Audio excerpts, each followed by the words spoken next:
We are hello, live. hello. We are live. Absolutely. Hello, everybody out there who, certainly for those who are astute enough, smart enough, heads up enough to realize that we do start about a minute early to do some background talk. You get to see us when we're not in quote performance mode, although I'm not sure if we're ever in performance mode beyond what we do for the moment. I was teasing Tommy for those who are coming in for the first time. First off, well, I'll say that later. Coming in for the first time, our second podcast, I couldn't hear anything Tommy said. So we had a program where each time he finished talking, he'd give me a thumbs up and I'd come back in and I'll go through my next stage of dialogue. And I listened to the replay. It was though we had perfect synchrony in our discussion.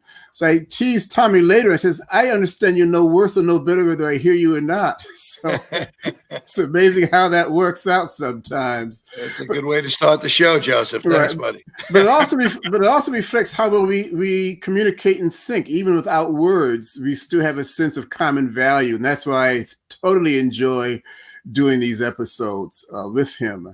So I've lost track of. I've lost again. The other purpose of this, folks who are now joining us, welcome to the Wesley Hilcken sparring session, and we're doing this with certain rules of the road. We don't rehearse it. We don't give hints of what we're going to do, other than maybe we choose a topic back and forth, and we go at it cold turkey. And we do that deliberately because we want people to understand you don't have to be born into something to be good at something. And yes, someday we'll be actually very good at this. And as time goes on, people will begin to say to us likely, geez, you guys must have been born to be podcasters. Nope, we're going to make mistakes. We'll share them openly with you as part of our learning curve.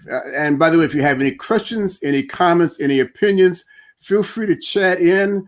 I do have to let you know that's about a 15 to 20 second time lag in terms of getting a chat to us from where you are. And this could be YouTube, it could be Facebook, and it could be LinkedIn.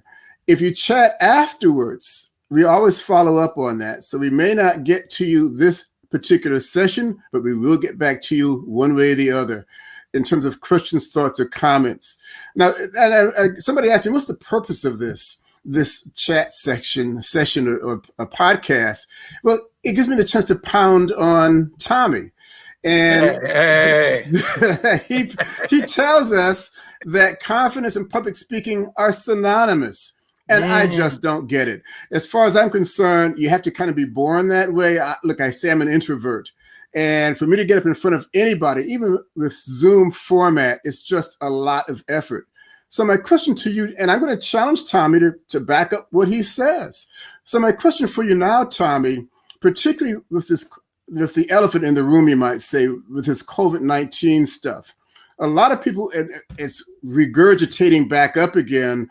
A lot of people are expressing increased, again, concerns, a lot of insecurities, a lot of anxieties. And quite frankly, why would I want to burden myself with learning public speaking and somehow it's going to build confidence? Shouldn't I wait for a more quiet time to even consider taking on such a task with all this stuff going around? Wow. What a fascinating question. Great question.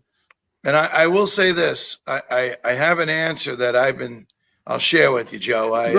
Tommy, excuse me. So far you're dragging it out. I'm waiting 3 minutes now for an answer, but go ahead. Hey, settle down. I'm thinking. Well, in all actuality, when this all went down, when we were told we had a pandemic, we were told to stay home for 15 days. Mm-hmm. And I was like, okay, 15 days will be fine, right? And then all of a sudden it got extended, and now we're into 7 months. Mm-hmm. But early on, I decided that what I was going to do was I was going to continue to improve so that when things open up, I'll be ready. Okay. That I'll be ready. My store will be open. Come on in, buy, shop, whatever it might be. Because we're in business, we all have a product and we have to put things on the shelf. And then as soon as people can come in and buy, we can start to sell again. So that's what I've been doing. It's far more extended than I thought. But over these last 7 months, I've added things, I've improved things, right? So then when it opens up and the world opens up again, I'll be prepared. Okay. So when we're talking about if this could be a great time to learn public speaking, truly can. Or let's say even doing a better, more improved presentation on Zoom or whatever platform you might be using. So you got a product to sell. First and foremost, you are the person selling that product. So if you're the face of the business, you better get good at it. And now would be a good time because listen, we have this platform here. We can practice on it, right? Like you and I say, week after week after week, this gets easier for us. It gets smoother for us. You know, we're going today without any hitches. A couple of weeks ago, we were wondering if we were even on the air. True. But I have to interrupt now with another question because as you talk, sometimes I actually listen to you and you talk about, and I have actually several questions. You talk about making the sale. And I'm not sure if people in today's market with anxieties and pressures want to be sold. So I know we talked last session about we're not selling, we're sharing perhaps value. And another thought that comes to me, I hate to hit you with, no, I don't hate to hit these multiple points. Let me hit you with multiple points at the same time. But I would think with the anxiety, it occurred to me. So we're talking about sharing, not selling from my perspective, but also people, because they are concerned, because they do have anxiety, I would think now would be the best time perhaps to build this public speaking confidence for me, because people are looking for someone they feel has some sense of assuredness and some sense of confidence. So are we selling, are we sharing, should we take advantage of the moment? I hate to say it like that, and develop a skill that people can appreciate down the road. Your thoughts on that, please. Well, you know, I always, two words come, you know, confidence and competence. Okay. And that's where people buy. So you're right. You know, you might not want to go out and sell anything to anyone, but you'd certainly like somebody to buy from you. Okay. Because if you're not expecting people to buy from you, you might as well close up shop and go out of business. Fair. Because, you know, this is what we do, right? So when you think about it, people buy from confident, competent people. And as I say, when we think about selling, you know, so we talk about this, all we want to do is go out and help people. So if really what you're doing is providing a service that's adding value to someone's life, why wouldn't you want to bring that to the world? If you have a service that could be helpful to someone personally or professionally, why play it small? Because right now, more than ever in our world right now, people need help. So perhaps you're doing something that could help someone. So for me, if I could help someone shine a little better, stand out a little more in a world where everything is pretty much shut down. So that would be a great service I could bring to the world. It would be fulfilling for me. It would be fulfilling for the person I'm working with. So I look at it as a win-win when I'm selling something, is that I have a service that I could show you and help you with that'll help you improve your business. Why wouldn't I do that? That's the question. I hear that. And again, as you're talking, I forever laugh at myself, and I hate to admit that in public. I tell people with great pride, I'm 99.9% pure logic and reasoning, like Dr. Spock on Mr. Spock. Mr. Spock. There you go. I can't even get that straight. So, in fact, you just heard, thank you, Tommy. I appreciate that. Now, people who know me who would argue with Joe, I don't think it's quite 99.9%, maybe more like only 30%. But I do have this 1.1%, what I call my crazy factor, that does everything to embarrass me, muck up my lifestyle, and just get me in contortions. However, as much as it annoys me, I tolerate it because it's my creativity factor. And it reminds me of my stupidity, my left brain stuff. So here you and I are talking about anxieties and is this a good time to try something new? But yet here you and I are working this new podcast thing for the first time, something we probably would not be doing this time last year. And we chose to do it because we see things are unsettled. We see things are uncertain. And we say, well, we can either wait for something to happen in our favor. Usually that doesn't work that way. Or let's also try something new, if nothing else, to occupy ourselves and to get better at it. So the irony of it is I'm asking you the question, and by our own example, we're responding back in terms of commentary. And thank you, Arlene, for your comment. We appreciate that very much. So I'm going to ask you another question. I never ask you this. Why should one want to learn public speaking? And the implication of why bother? What's the purpose? I never ask you the why. Well, the question is simple enough. You know, if you have a message to deliver, here's all I have to say. Public speaking comes down to two things to simplify it for everybody out there. Right. You know, there's the messenger and there's the message. Okay. Right. So some people are very good at being the messenger and some people are very good at putting the message out there. But the secret is to get them both together. So when we work on the messenger, someone who can just deliver a message that, hey, even if it's a networking event, 2-minute pitch, you know, what I say, and I can't emphasize it enough. If you're going to do something, you might as well get good at it. So if you're going to be giving a 2-minute pitch, most people don't think of that as public speaking, but it certainly is. All Communicating with people in a coffee shop, saying hello to the person behind the counter is public speaking. We do it more often than we think, right? When we ask someone, how are you doing? That's public speaking. Okay. So I try to get people to think that it's not as big as what they think it is. They do it on a regular basis. They just don't put any thought behind it that I'm actually doing public speaking. And that's the one thing I want everybody to remember. We do it on a regular basis, but it's so important to work on the messenger, work on the message. When they come together, business gets better. I always say this, Joseph. The phrase I use is step up, stand out, sell more. Okay. Right? So when it comes to public speaking, first thing you need to do is step up. You have the courage to become better at it. And once you do, you can start to stand out. And you can see with all this going on in our world right now, it's getting a little tight in there, right? It's crowded. You know, people are right on top of each other. So the answer is make yourself stand out from the competition. It'll help you a lot. So think about that. Step up and stand out. Okay.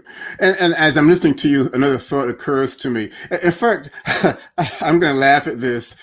In terms of our sparring session here, that for those who don't know Tommy, he's been around for a good period of time. He's very good, very well recognized in his industry.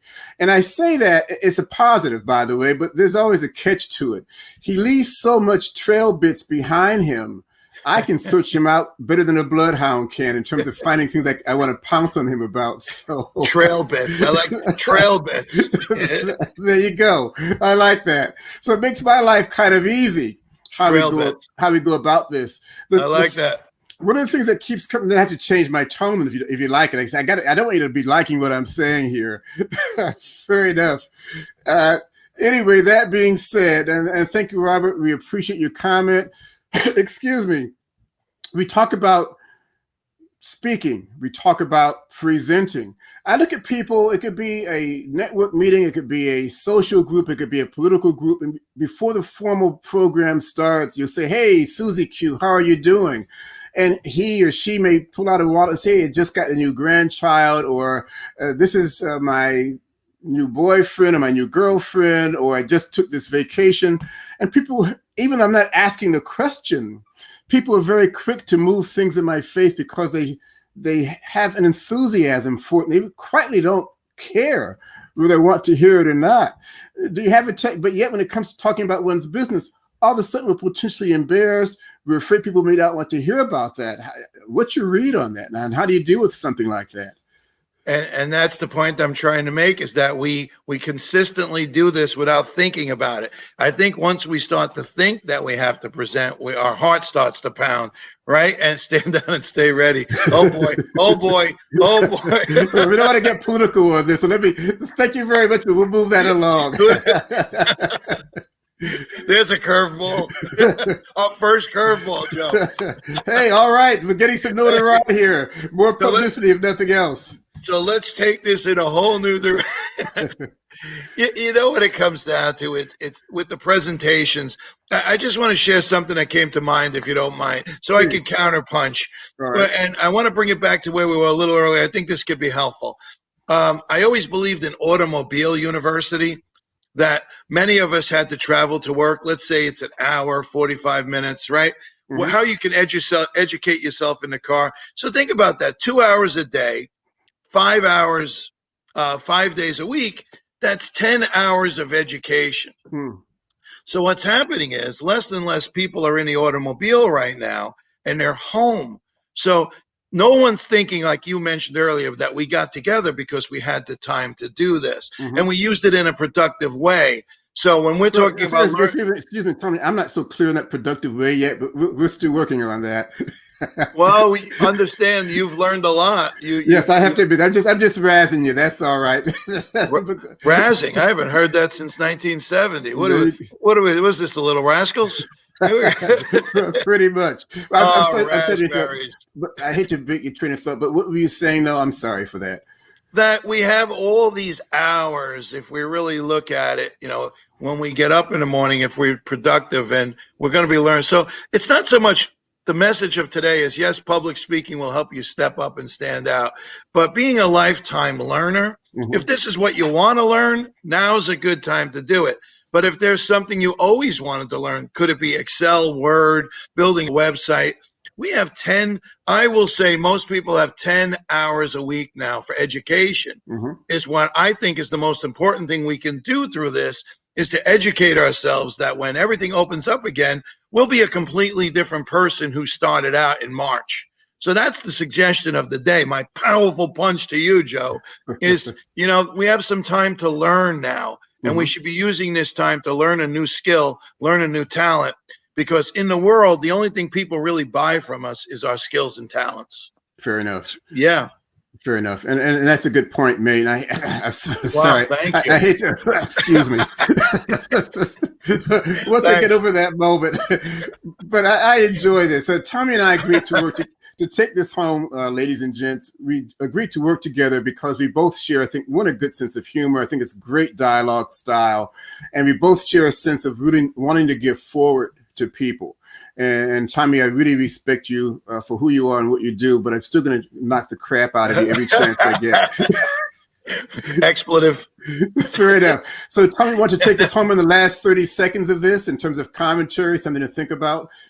Okay. Joe, I think we covered it just, a little bit back, be a lifetime learner.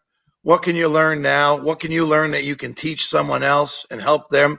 We get caught up in the me, I, but when it becomes a we, and we take the we to the world and we help others. So learn something that you can teach someone. That's the greatest thing about this with me in presentations. I have the skill, I've learned it, but I also learned how to teach it. So if we can take it to the world and help others, that's all you want to do. Plain and simple. Stay healthy, stay self-learning. And every Monday, barring holidays, 8 to 8:15, now it's 8:16. Stay healthy, everybody, and thank you again for joining us. Thanks, Joe. Joe. Put those comments in. Yes, thank you. See you soon.